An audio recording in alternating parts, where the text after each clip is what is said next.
Welcome to That's Greek to Me. Our word for today is soteria.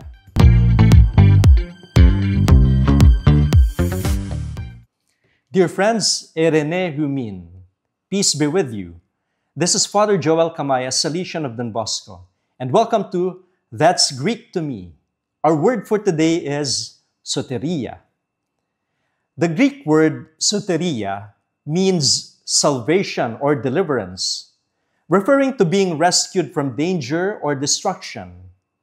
In the New Testament, it is often used to describe the spiritual salvation offered through Jesus Christ. And our key passage where this word appears is Hebrews chapter 2, verse 3. And we read, "How shall we escape if we ignore so great a salvation, soteria? This salvation, which was first announced by the Lord, was confirmed to us by those who heard Him." Dear friends, this verse emphasizes the greatness of salvation through Christ and the urgency of responding to it. Yung ating kaligtasan, yung pagliligtas ng Panginoon sa atin. From this word, soteria, we derive the English word soteriology.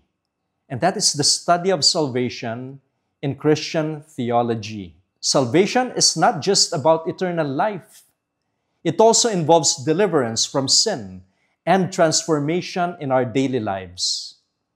We are invited to live in gratitude, reflecting God's saving grace through our actions. How do I respond daily to the gift of salvation that God has given me? Yun ang tanong natin. Paano ako tumutugon dun sa regalo na yan, na pagliligtas, yung regalo ng kaligtasan na binigay ng Diyos sa akin. And that's our word for today. May these words accompany us as we grow in faith. Meron ba mga salita sa Biblia na mas gusto nyo maintindihan at malaman kung ano yung ibig sabihin nun? Pwede kayong mag-comment, magtanong kayo at sasagutin natin yan.